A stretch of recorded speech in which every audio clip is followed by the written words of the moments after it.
¿Les cambiaron el formato o sí está? No. ¿Qué es mi hermano? ¿Y el zarandeo hasta cuándo? ¿Y el zarandeo? ¿Para cuándo? ¿Quiénes de ustedes han escuchado esa palabra zarandeo? ¿Quiénes han escuchado? ¿Qué es? Sacudir, ¿sí? Quitar una cosa de otra. Preparando este mensaje, queridos, me ha costado mucho pensamiento personal, dónde estoy yo parado, y hasta lágrimas, reflexionando en las palabras del Espíritu de Profecía y en la Biblia. Me han conmovido hasta derramar lágrimas preparando este tema. Antes de entrar al estudio, vamos a pedir la presencia y bendición de nuestro Padre y de su Espíritu. Oremos. Santísimo Padre que estás en el cielo, alabado sea tu nombre. Estamos puntos, Señor, de abrir tu palabra y estudiarla, y no lo queremos hacer sin antes pedir tu bendición. Pedimos, Señor, que aquel que inspiró a escribirla sea el mismo que nos ayude a entenderla. Pedimos la presencia de tu Espíritu, Señor. Y pido, Señor, ser escondido detrás de ti. Que tú hables a través de mí, Señor, y que las palabras que salgan de mi boca no sean las mías, sino las tuyas, hablando a tu pueblo. Y que este mensaje, Señor, no sea cualquier otro mensaje. Que podamos ser zarandeados y conmovidos a un cambio espiritual. Te lo pido en el nombre de Jesús. Amén. Entramos, queridos, y vamos a leer ahí donde leyó mi hermana Noemí Cano, en Mateo.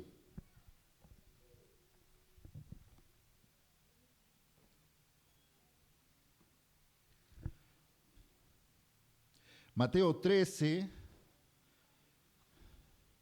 iniciando el versículo 24. Y vamos a ir por partes, vamos a ir hablando sobre este mensaje y el zarandeo. ¿Para cuándo? Hemos escuchado, tal vez estudiado este mensaje y quizás nos hemos preguntado, oye, ¿cuándo serán estas cosas? ¿Cuándo va a ocurrir esto de lo que hemos estudiado? Y a mí me encanta cuando vienen predicadores que invitamos a diferentes iglesias porque nos traen mensajes conmovedores, que nos reaniman en la fe. Y sé que este mensaje que he de presentar ahora es un mensaje duro, que nos hace reflexionar espiritualmente dónde es que estamos parados. He orado, ayunado, pidiendo a Dios sabiduría para poder presentarles este mensaje. Y empieza ahí en Mateo 13, 24, dice, le refirió a otra parábola. ¿Qué es una parábola? Una historia que Jesús decía para presentar una lección, no una doctrina. El reino de los cielos es semejante a un hombre que sembró buena semilla en su campo. Pero mientras dormía los hombres, vino su enemigo y sembró cizaña entre el trigo y se fue. ¿Qué es cizaña? Mala hierba. Aquellos que trabajan agricultura, la cizaña saben que es mala, pero se parece mucho al trigo. ¿A qué? Buena. No. ¿El trigo es bueno o es malo? Cuando uno lo come, es bueno. ¿Y la cizaña? Y comencé a leer qué era la cizaña. Y si usted la come, se va a enfermar tanto que lo puede llevar hasta la muerte. ¿Por qué creen que dicen no meta cizaña? De ahí viene la palabra cizaña, porque pues, la cizaña es mala. Y aquí Jesús nos habla sobre el campo. ¿A qué se refería Jesús en el campo? ¿Saben de qué hablaba Jesús cuando él mencionaba la palabra campo? Sobre la iglesia. Él dice, yo he dado una buena semilla, pero viene el enemigo y pone, ¿en la iglesia hay cizaña o todos son buenos? ¿Quién es cizaña en la iglesia? No levanten falso testimonio. Por favor, dice Cecia. ¿Hay o no hay cizaña en la iglesia? Jesús nos dice que sí hay. En la iglesia hay dos tipos de personas. Y Jesús, a través de su ejemplo, a través de su vivir, nos explica que Él también pasó lo mismo. Y Jesús nos da el ejemplo a lo que ha de venir en los últimos días. Y Él empieza esta parábola, hablando sobre la cizaña. Y Él dice, yo he sembrado buena semilla. El Señor aquí, el dueño del campo, es Jesús. Y Él dijo, yo he sembrado buena semilla. Cuando Él tenía su grupo, ¿Él sembró buena semilla? Cuando escogió a los hombres, ¿los escogió bien? Vamos a ver cómo escogió a sus discípulos. Vamos ahí en Mateo 4.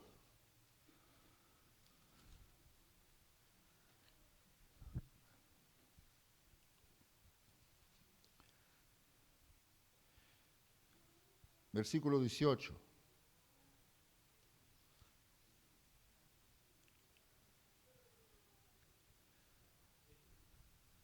Mateo 4, 18. Se congeló.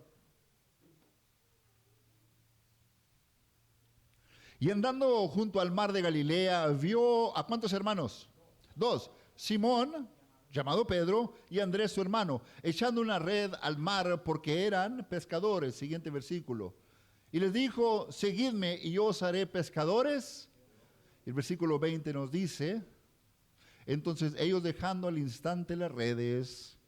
Aquí llama a dos personajes, a Simón, llamado Pedro, y a Andrés su hermano, y les dice, ahora se hacen sus discípulos. Pero luego leemos el versículo 21, y pasando de ahí vio a otros dos hermanos, trabajaban cerca, y los vio un poquito más adelante, y dice, había dos hermanos, Jacobo, hijo de Zebedeo, y Juan, su hermano, en la barca con su padre Zebedeo, remando sus redes, y los llamó. El 22, y ellos dejando al instante la barca y a su padre. Ahora Jesús se fue de nada de discípulos, a un instante tenía 4. ¿Eran buenos o eran malos estos hombres? ¿Buenos o malos? Pues no eran ni tan malos ni eran tan malos. Estaban para la hechura. Pero leemos la Biblia y vemos cómo terminaron estos hombres. ¿Buenos o malos? ¿Eran buena semilla o eran mala semilla? Era buena semilla. Jesús sabía a quién llamar. Palabra clave. Jesús sabe a quién llamar. No llama a cualquiera. Él sabe a dónde, porque él sabía que llamando a Pedro, yo me imagino que Jesús viendo a Pedro decía, en unos cuantos años va a predicar y se van a bautizar miles. Miraba a Juan y decía, aunque lo van a tratar de quemar con aceite, va a escribir la revelación de mi amor, el libro llamado el Apocalipsis. Jesús los llama. Pero luego hay otro personaje. Vamos a Mateo 13. A Mateo 8.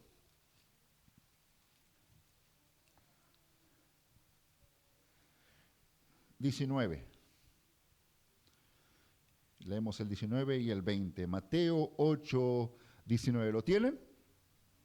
Y aquí nos habla de otro personaje. Dice, y un escriba se le acercó y le dijo, maestro, te seguiré a donde quiera que vayas. Y Jesús le contesta y le dice, las zorras tienen madrigueras y las aves del cielo nidos, pero el Hijo del Hombre no tiene donde recostar la cabeza.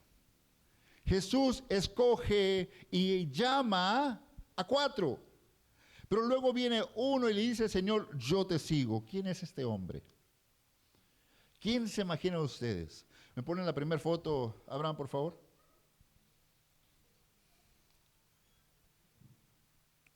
Nos dice el Espíritu Profecía, el deseo de todas las gentes, página 260. Dice, mientras Jesús estaba preparando a los discípulos para su ordenación, un hombre que no había sido llamado se presentó con insistencia entre ellos. ¿Quién era? Judas Iscariote, hombre que profesaba seguir a Jesús y que se adelantó la hora para solicitar un lugar en el círculo íntimo de los discípulos. Jesús había llamado a todos, pero este viene y le dice: yo te sigo. En la iglesia hay trigo y hay cizaña. Y en el grupo de Jesús era exactamente igual. Y no les voy a preguntar quién era la cizaña del grupo, porque ustedes ya se van dando una idea.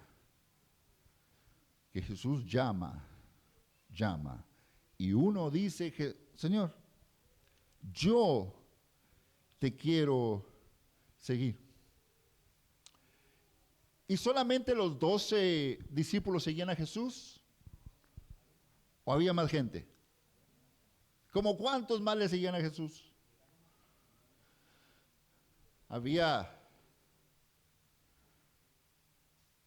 Hay un relato en la Biblia que nos dice que la fama de Jesús iba creciendo. ¿Qué nos dice Lucas? Lucas 14.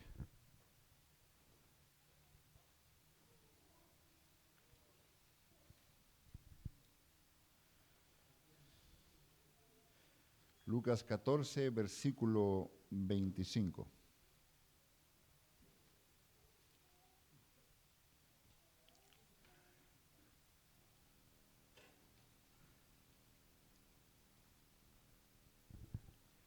Leeremos hasta el versículo 29.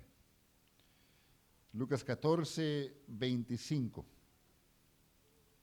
Nos dice: grandes multitudes iban con él, y volviéndose les dijo: si alguno viene a mí y no aborrece a padre, a madre, a mujer, hijos, hermanos, hermanas, y aún también su propia vida, no puede ser mi discípulo. Y el que no lleva su cruz y viene en pos de mí, no puede ser mi discípulo. Porque ¿quién de vosotros, queriendo edificar una torre, no se sienta primero a calcular los gastos, a ver si tiene lo que necesita para acabarla?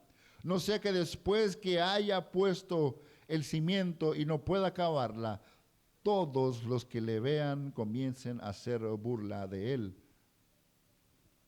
El 30 dice, diciendo, este hombre comenzó a edificar y no pudo acabar. Jesús le dice a la multitud, era mucha la multitud que le seguía. Hay relatos que nos dicen que eran miles. ¿Recuerdan cuando Jesús alimentó a 5,000? Y solamente contaban a los hombres. Entonces, si le ponemos un hombre a cada, una mujer a cada hombre y un hijo, nos da mínimo 15,000. Les pregunto, ¿cuántos de sus abuelos solamente tuvieron un hijo? ¿Cuántos hijos tenían los abuelos? Uno por mes. Sabemos que a Jesús le seguían muchos. Ahora Jesús les dice, si alguien quiere venir en pos de mí, tiene que negarse a sí mismo. Tiene que aborrecer a esposa, a hijo, a padre, a madre, a sí mismo también. ¿Qué quiere decir Jesús con esto de aborrecer? ¿Qué quiere decir Jesús? ¿Tengo que odiar a mi esposa? ¿Tengo que odiar a mis hijos? ¿Tengo que odiar a mis padres? El quinto mandamiento dice, honra a tu padre y a tu madre. Porque ahora Jesús me está pidiendo aborrecer a mi esposa, a mis hijos, a mi padre y a mi madre. ¿Por qué lo hace? Él no está hablando de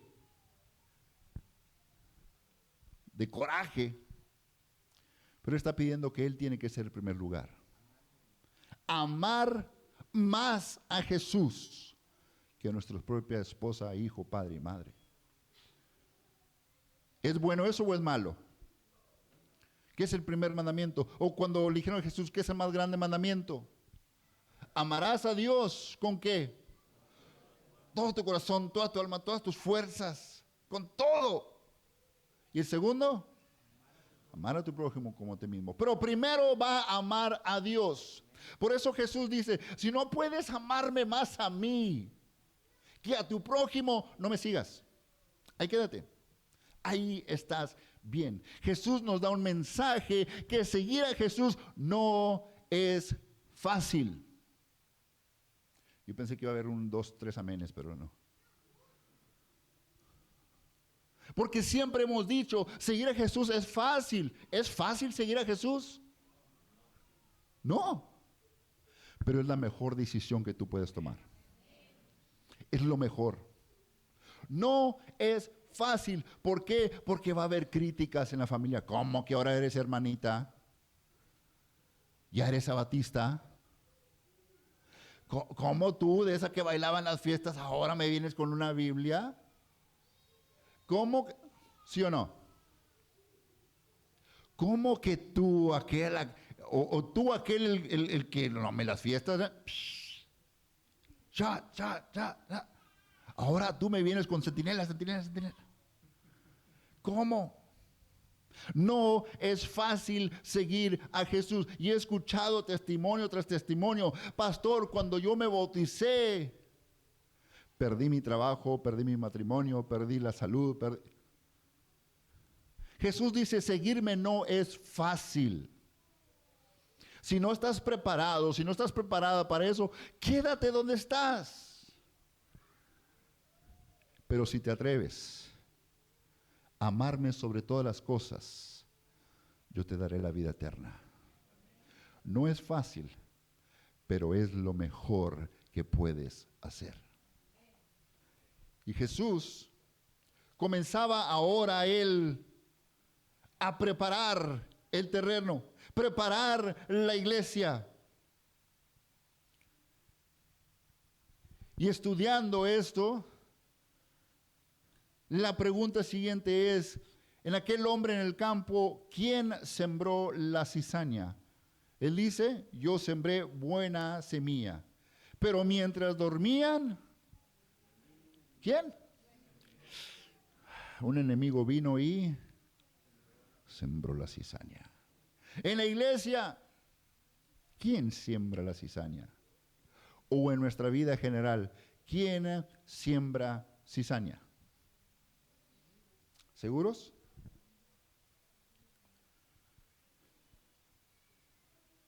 Nos dice la palabra del Señor, y un enemigo sembró. Y luego dicen los trabajadores, los hombres, dicen, Señor, la sacamos. ¿Y qué dice el dueño? No. No sea que por tú querer sacar la cizaña, saques también el trigo.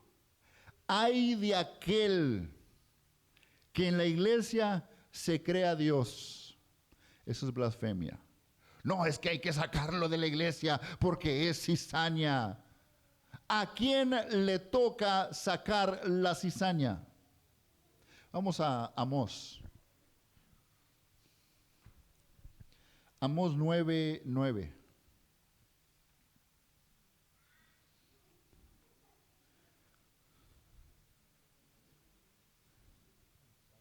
Y mientras lo buscan, hemos dicho que el que siembra la cizaña es el enemigo. ¿Quién es el que hace el zarandeo? Muchas veces hemos dicho, es que el diablo me está zarandeando. ¿Quién hace el zarandeo? ¿Quién hace el zarandeo? Nos dice Amós 9:9, porque he aquí, yo daré un mandato. ¿Quién está hablando? Jehová de los ejércitos. Y dice, y zarandearé a la casa de Israel entre todas las naciones, como se zarandea el grano en la criba, sin que caiga ni un grano en tierra. ¿Quién es el que zarandea? Dios. El diablo siembra la cizaña, pero el que tiene que limpiar, ese le toca a Dios. Hay de aquel que se crea Dios y quiera arrancar la cizaña y se cree más inteligente que Dios. Pobre de aquel. porque el único que tiene el derecho de zarandear a su pueblo es Dios. El único. ¿Qué es esto de zarandear? Porque aquí nos dice, como zarandea el grano en la criba, sin que caiga ni un grano en tierra. Antes tomaban un instrumento donde echaban el trigo y la cizaña. Tenían poquitos agujeritos y lo movían. Y el trigo, siendo más pesado, caía. No caía a tierra, caía a otro. Pero todo lo que se quedaba arriba era la cizaña. ¿Y qué pasaba con esa cizaña? Se quemaba.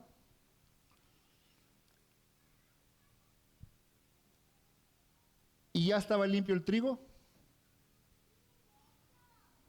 ¿Ya estaba limpio el trigo? No. ¿No le ha pasado a usted que cuando lava algo aún le queda como una manchita y hay que lavarlo otra vez? El zarandeo, querido, va por dos partes. Y eso nos toca a nosotros también. Dios va a zarandear por dos partes cronológicamente. ¿Estaremos ya siendo zarandeados en la primera fase? Recuerden que ellos zarandeaban, pero de repente se pasaba una cizaña. ¿Qué es lo que ocurrió con Jesús? Vamos a Juan. Juan 6.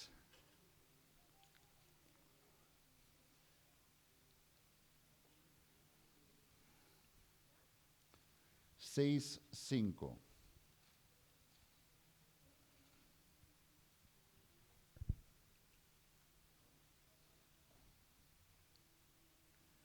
Y vamos a hablar sobre la primera fase del zarandeo. Juan 6:5 dice, entonces Jesús, alzando los ojos y viendo que una gran multitud venía, él dijo a Felipe, o si fuera el pastor, le dijera a Marta, ¿dónde compraremos pan para que coman estos? Hago un paréntesis, hay comida después, ¿ok? Para que se queden a comer. Si hubo comida para todos estos, hay comida para ustedes también. Cierro el paréntesis. Había un gentillal y ahora dicen, oye, ¿cómo le vamos a dar de comer? Mira, mi hermana amada va a preparar todo lo que vamos a comer también, ya está. Es la Felipe del grupo. Y dice ahí el versículo 7, Felipe le respondió, 200 denarios de pan no bastarían para cada uno de ellos, para que tomase poquito pan. Y vemos aquí, y conocemos la historia que cuando Jesús multiplica los panes y los peces. ¿Cuántos peces? Luzma, ¿cuántos peces? 5. ¿Cuántos panes, mi hermana Elena? 2. Dios los agarra, levanta la vista y los multiplica. Y el multiplicarlo, todos comieron. ¿Cuánto dice la Biblia que eran? 5,000 hombres sin contar. Mínimo le ponemos unos 15,000 por aquellos abuelitos que solamente tenían un hijo y una hija. Y dice que no solamente comieron, sobró. ¿Cuánto sobró? 12 canastas.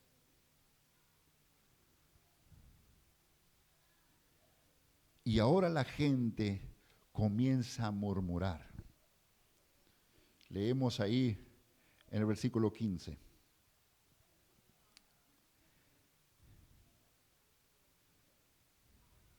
O el 14, vamos al 14 o el 15. Aquellos hombres entonces viendo la señal que Jesús había hecho, dijeron, este verdaderamente es el profeta que había de venir al mundo.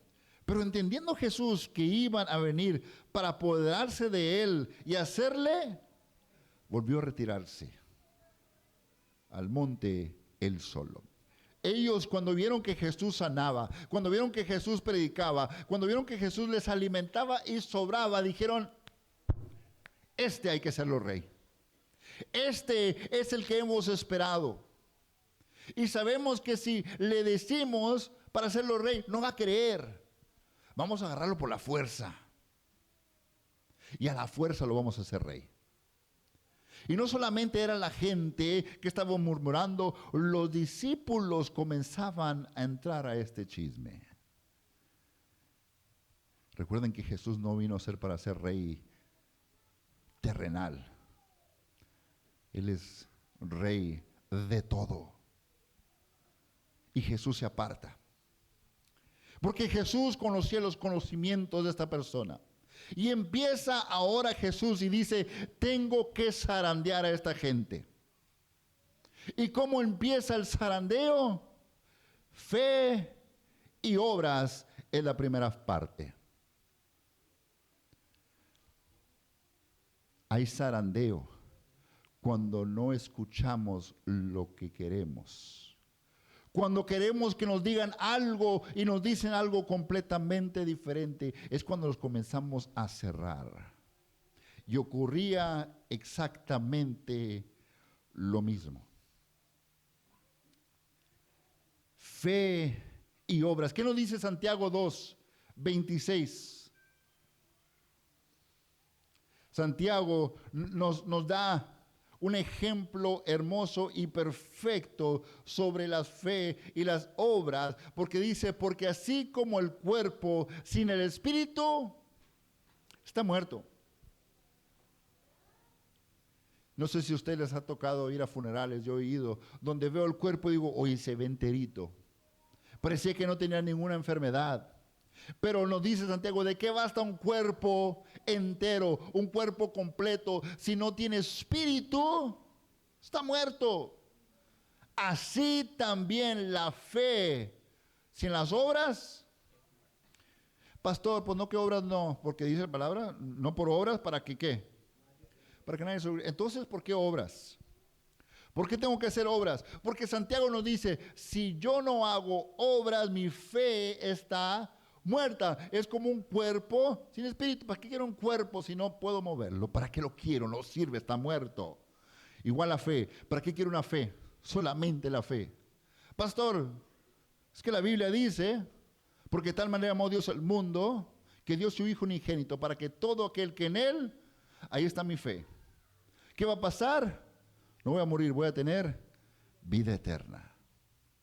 Pero si leemos, seguimos estudiando, Dios dice, el que creyere y fuere bautizado. Ahí implica una obra. No puedo estar solamente sentado. No puedo estar solamente escuchando. Tengo que levantarme y hacer. Y Jesús no termina ahí, porque también en Mateo 24 nos dice, y el que persevere hasta el fin. ¿Acaso solamente la fe me llevará hasta ese entonces de ser salvo? No. Y muchos hemos pedido, yo lo he pedido al Señor, Señor, auméntame la fe. ¿Cuántos de ustedes lo han pedido? ¿Cómo creen ustedes que Dios nos va a aumentar la fe? ¿Sentaditos nos va a caer un chorro de fe? No, hay que levantarnos. Hay que trabajar. Hay que experimentar el poder de Dios día a día. Hemos dicho que no es fácil caminar con Jesús, pero es la mejor decisión. Pero ahora Jesús comienza a apretar. Y en Juan 6 encontramos el primer filtro. Vamos a Juan 6.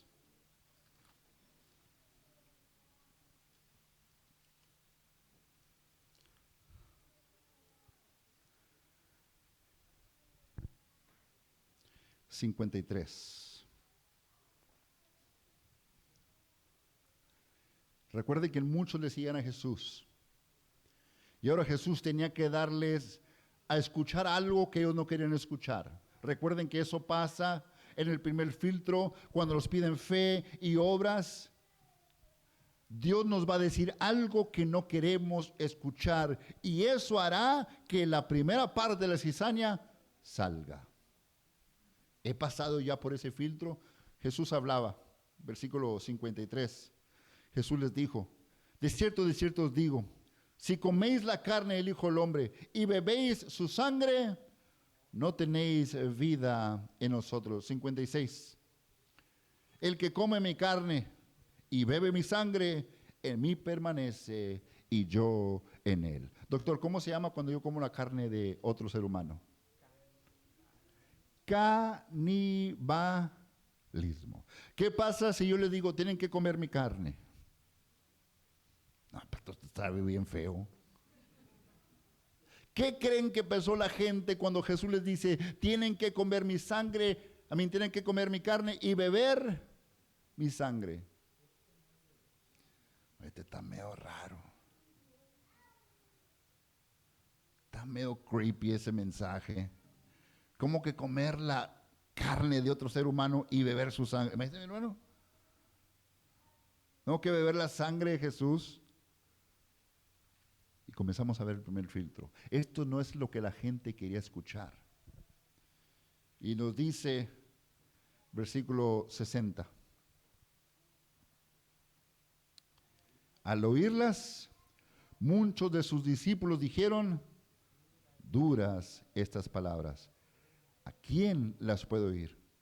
Sabiendo Jesús en sí mismo que sus discípulos murmuraban, dijo, esto les ofende. Jesús les conocía, queridos. Y el versículo 66. Desde entonces, muchos de sus discípulos volvieron atrás y ya no andaban con él. Dice discípulos. ¿Seguían los 12 discípulos con Jesús hasta este punto? Seguían los 12. Entonces, ¿de quién hablaba cuando dice discípulos?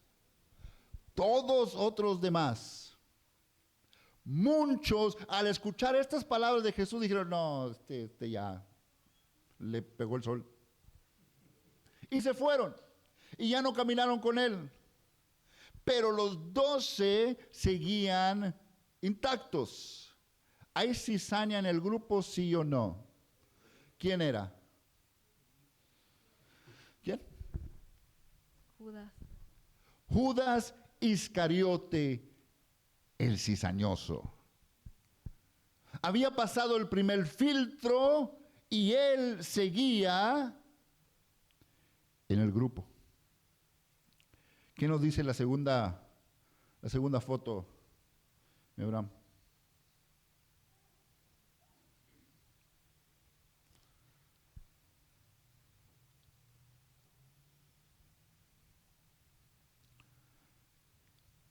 Estamos en el tiempo del zarandeo, en el tiempo en que todo lo que pueda ser sacudido, será sacudido.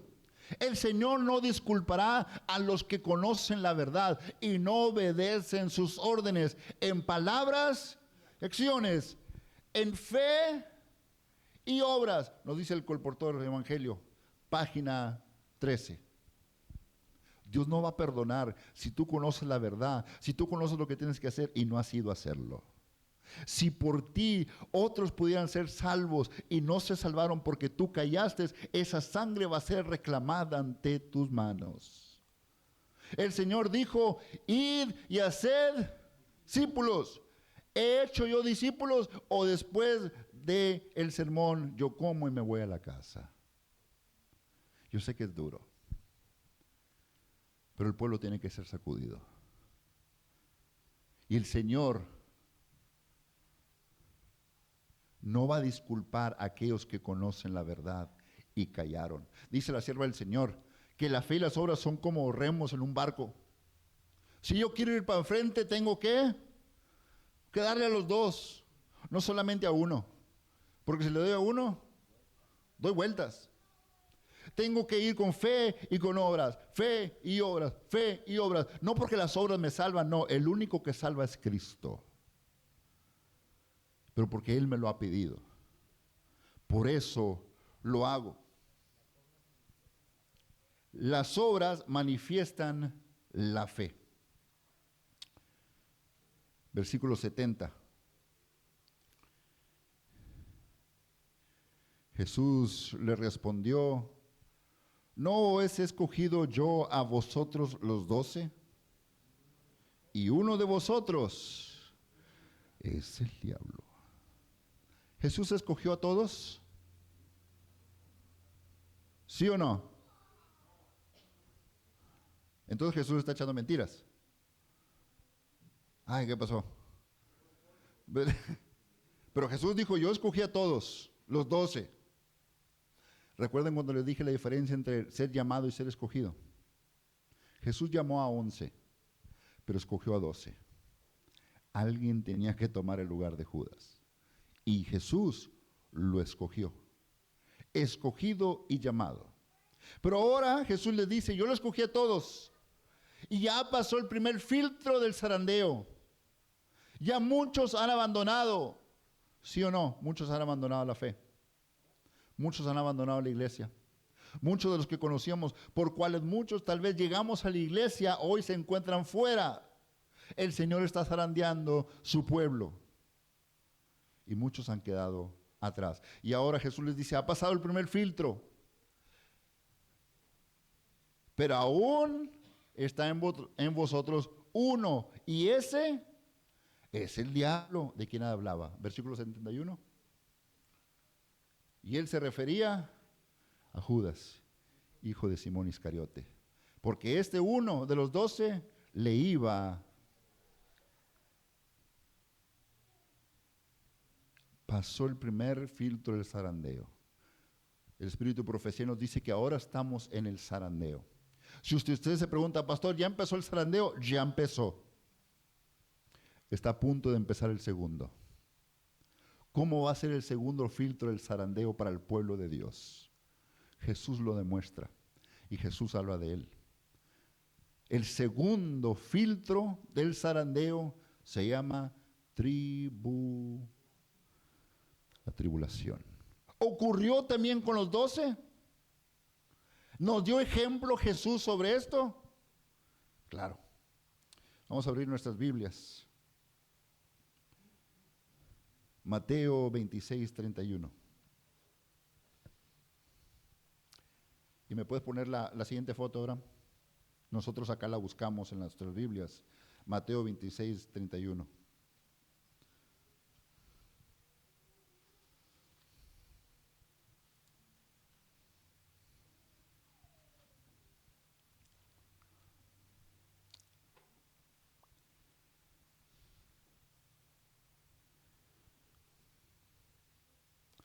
Entonces Jesús les dijo: todos vosotros os escandalizaréis de mí esta noche, porque escrito está: herirá el pastor y las ovejas del rebaño serán desparcidas. ¿De qué hablaba Jesús? Cuando le iban a entregar, cuando él anunciaba de su muerte, él decía: todos ustedes se van a escandalizar. Todos ustedes van a tener miedo. Y dice, joya de los testimonios: se me llamó la atención a la prudencia de Dios entre su pueblo, y se me mostró que cada prueba del proceso de refinamiento y purificación impuesto a los que profesaban ser cristianos demostraba ser algunos eran escoria. El oro fino no aparecía siempre. En toda crisis religiosa, algunos caen bajo. Y Jesús les decía: ustedes van a ser escandalizados.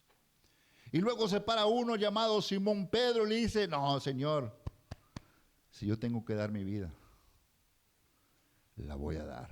Si yo tengo que morir, muero. Y viene la noche. Versículo 55.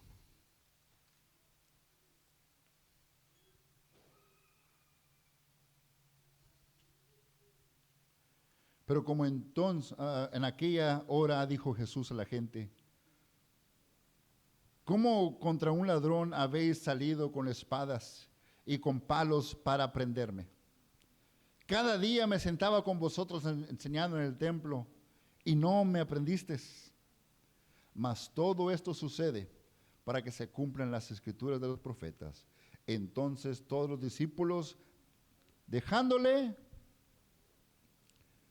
todos, ¿qué es todos? Aún aquel que había dicho, Señor, si yo tengo que dar la vida, la doy por ti. Señor, si yo tengo que morir, yo muero por ti. Por eso dice 1 Corintios 10:12, cuidadito con pensar que estamos firmes y no caiga. Pedro pensaba que él estaba firme. Pedro pensaba que él, por sus propias fuerzas, iba a ser valiente cuando viniera aquella tribulación. Pero la palabra nos dice que todos los discípulos le abandonaron y huyeron. ¿Me pones la siguiente foto, por favor?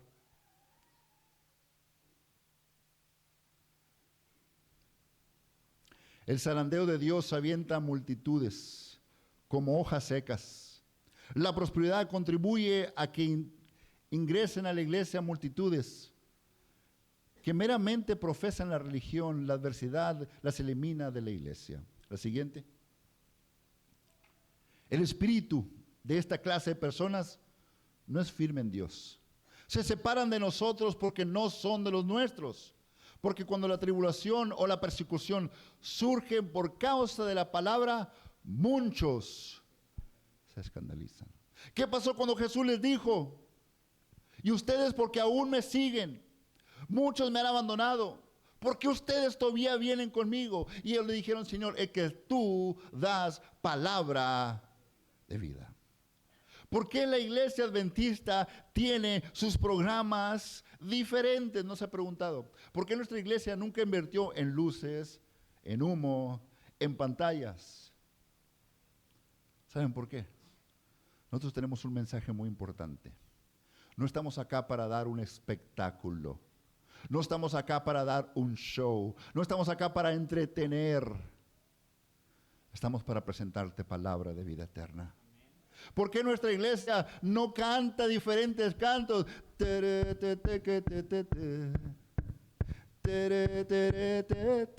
Y se la saben, ¿verdad? No he dicho la letra, ustedes se la saben la letra.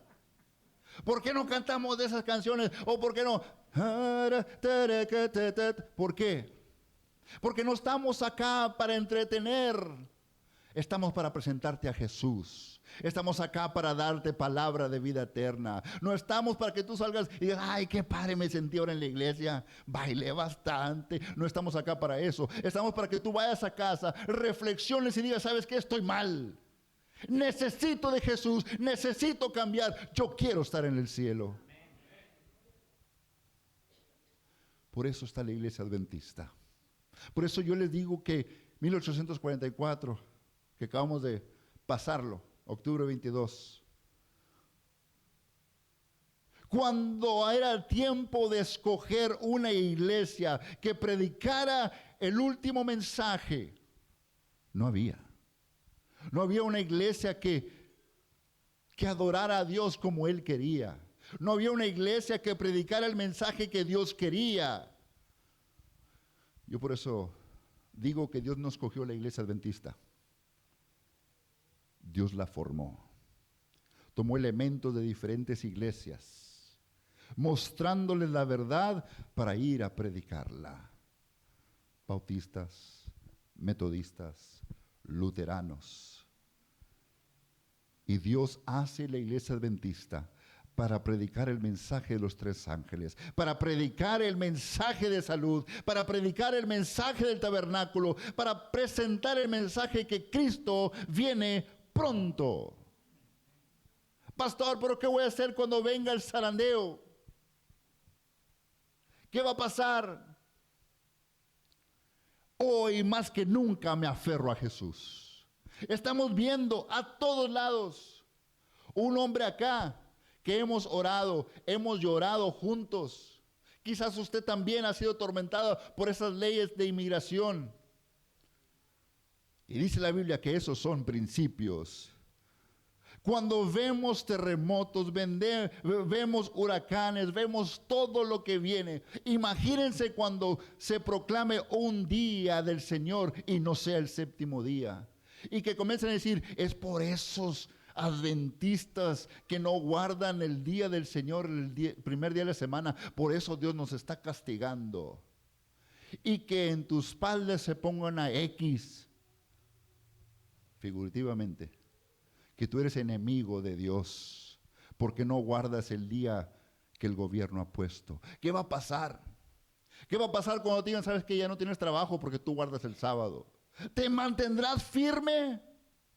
¿O serás como aquellos que dicen, muchos se escandalizarán? Tendrás miedo cuando venga la persecución, cuando venga el enemigo a atacarte, cuando el Señor esté haciendo la segunda fase del zarandeo para poder mandar a Jesús por sus hijos.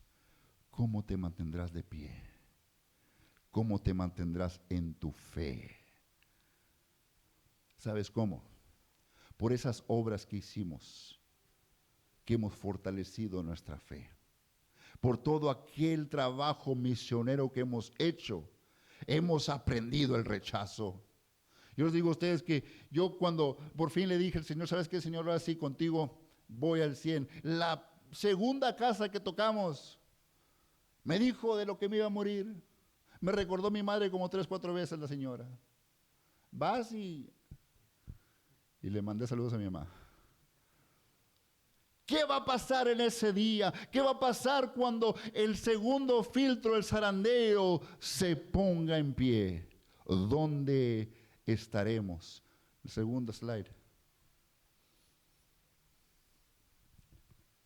La última. Esa mera. Servicio Cristiano Eficaz, página 52. Espíritu Profecía, escribe esto. Elena G. de White escribe esto en 1893. Es una solemne declaración la que hago a la iglesia de que ni uno de cada 20 de aquellos cuyos nombres están registrados en los libros de la iglesia se haya preparado para terminar su historia terrenal. Y que estarían tan ciertamente sin Dios y sin esperanza en el mundo como el pecador común. ¡Uy! Ni uno de cada 20, dice ella, están listos para que venga Jesús. Pero ¿cuántos queremos que venga Jesús? Todos estamos listos. Todos queremos ir a casa, mi hermano. Pero ella dice, como estamos ahorita, ni uno de cada 20 estaríamos preparados. Por eso cuando oro yo digo, Señor, manda a Jesús. Pero gracias que eres misericordioso para darnos tiempo, para prepararnos, para aumentar nuestra fe, para cuando venga Jesús. Para cuando vengan esos días, estaremos tan firmes en Jesús que nada nos moverá. Es una historia que les quiero contar, una historia que la leí. Habla de un muchacho.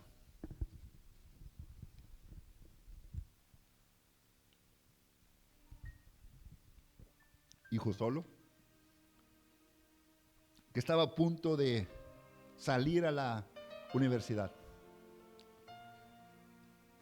Nervioso, nunca había salido de su pueblo. Iba a ir ahora a la ciudad grande. Y preguntaba a diferentes personas que habían salido de la ciudad, que cómo era. Y se trataba él de preparar a lo que iba a enfrentar. Preguntaba hoy qué tengo que hacer. No, cuando vayas llévate una chamarrita porque el camino es frío.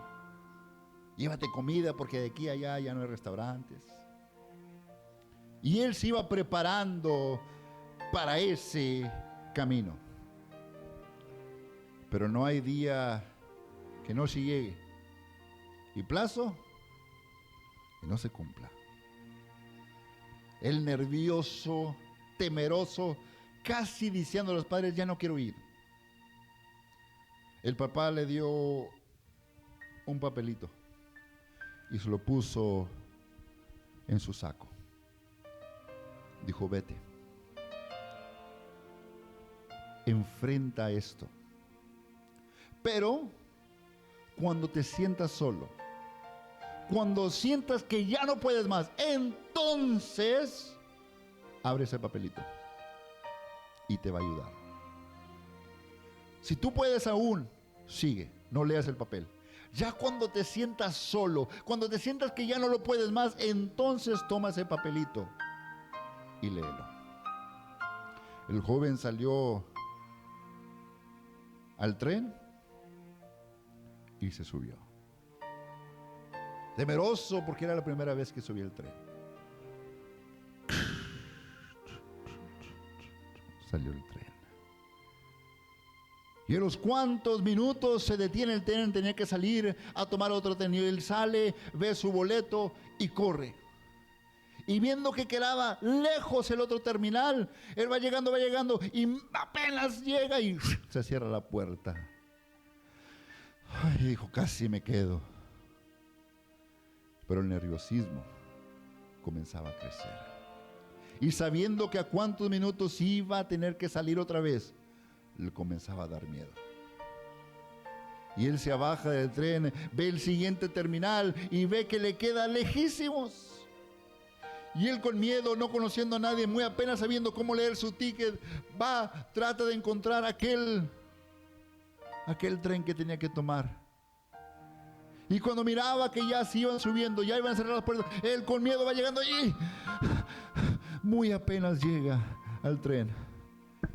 Y agarraba su papelito y decía, aún no, aún puedo. Pero el miedo y la desesperación comenzaba ahora. Y el hambre crecía. Pero él decía, no puedo yo pararme a comer. Sin comer muy apenas estoy llegando al tren. Y él comenzaba ahora a pararse en la puerta. Nomás se abría la puerta del tren y él salía para el otro. Y ocurre que a la estación que llegó estaba repleta de gente. Y mientras él va, lo comienzan a empujar, lo voltean y él termina viendo otro y no sabe dónde queda la terminal que le sigue.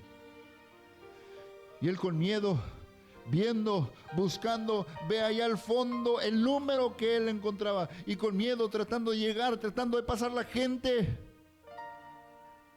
Muy apenas llegó. Desesperado, con lágrimas en los ojos, siente que él ya no puede más. Toma ese papel, llorando, moviéndose, lo abre y ese papelito dice, ten calma, ten paciencia, no tengas miedo, voy en el vagón de atrás. Atentamente, tu padre.